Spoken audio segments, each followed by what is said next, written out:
Hey friends, Mike here from the Retail Leadership Lab. I'm going to talk a little bit about limiting beliefs today and how to overcome them with math.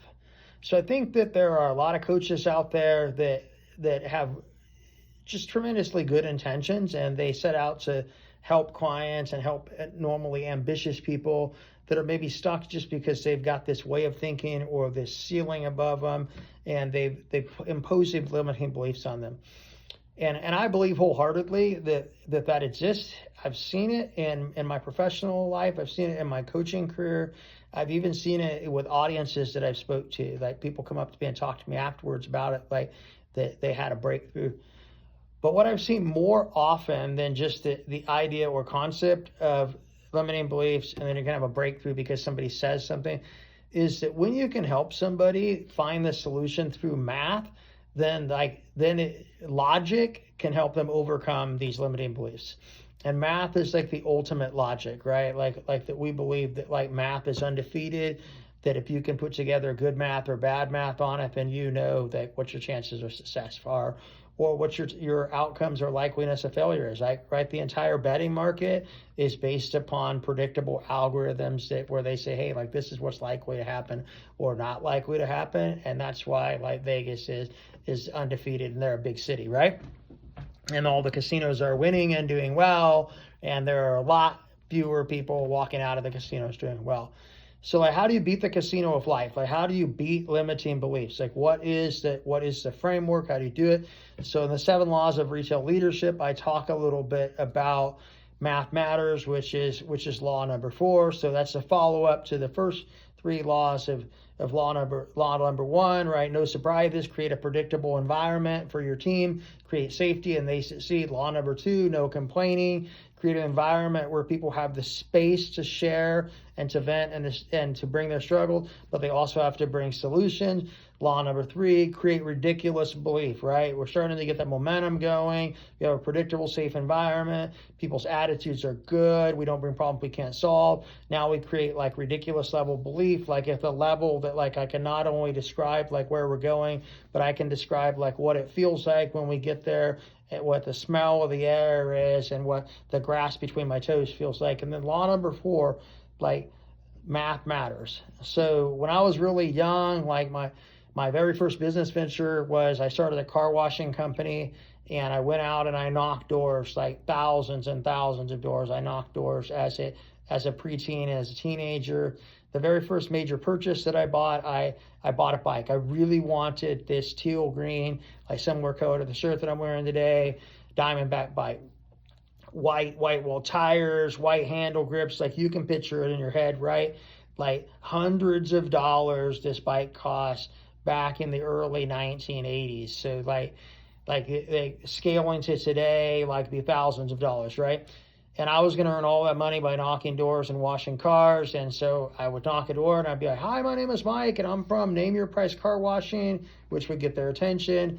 And then we would have a conversation and hopefully I would close the deal.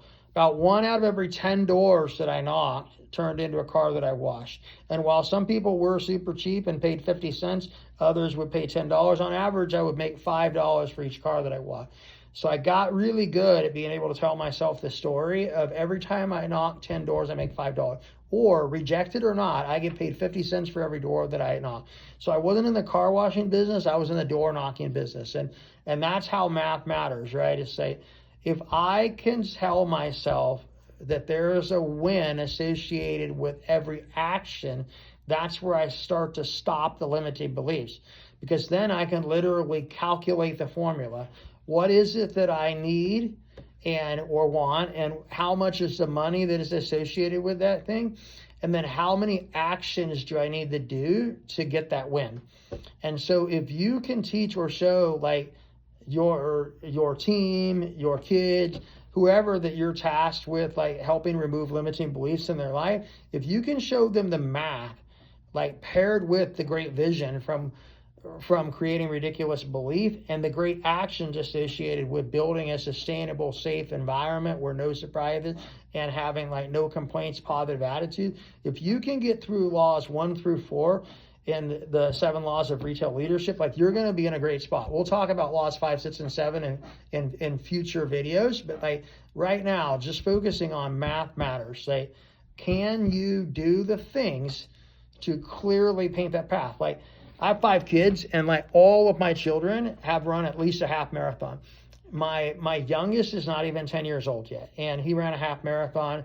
He ran a half marathon before he was 9 rather. So like, and how we did that was we didn't go out and run 13.1 miles. We built it, right? Like we ran a quarter of a mile, so then we knew we could run a half because we'd already done a quarter before we could do a quarter again. Then we did a mile because we knew we've already done a half mile once a half mile twice. And then we did 2 and 3, and then like we got to 6.5 miles. We're like, hey, we're out 6.5 miles. Now all we got to do is run back the exact same distance that we traveled, right?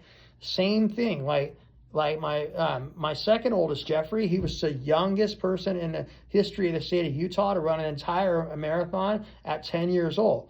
Same deal, right? Like we didn't go ask a 10-year-old to run 26 miles. We asked a 10-year-old to run a quarter mile, and then we built the reps and the math to get there.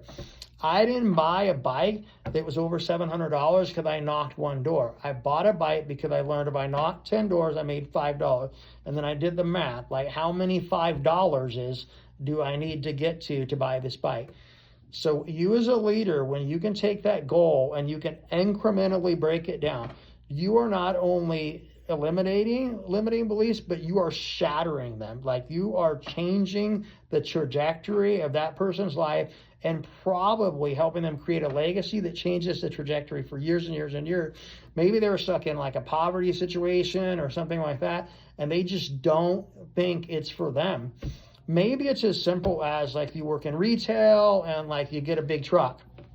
Trucks, 2,500 piece truck. This would happen all the time when I worked at Target, right? So 2,500 piece truck, we get this big old truck, and then you tell the team, we need to empty the truck in 2 hours. That seems undoable. A semi packed from the floor to the ceiling, from the back to the front, 2,500 pieces, 2 hours seems ridiculous. But when you say, okay, like this is a 5-panel truck, and we've got 120 minutes. So what do we need to do in terms of like minutes per panel? And then you can go micro panels, right? Like you can break those panels down, like the panels on the side of a semi. You can break out those into halves and say, okay, cool. So we need to be getting through every single one of these half panels in like 20 minutes. And then you can start to look at pace. No different than a runner would say, hey, I want to run a 4-hour marathon. Well, I need to be about like 6.5 miles at an hour. Like I need to be like in that 10K zone in an hour, and then in that half marathon zone around 2 hours. Like expecting the math to work out where all the effort's going to come on the backside when you're most tired or most exhausted is not realistic. Yes, human beings have a kick, and when they can smell the finish line, they go get it, but you still have to be close. Math matters. Like there's so many different ways that I could articulate this story for you.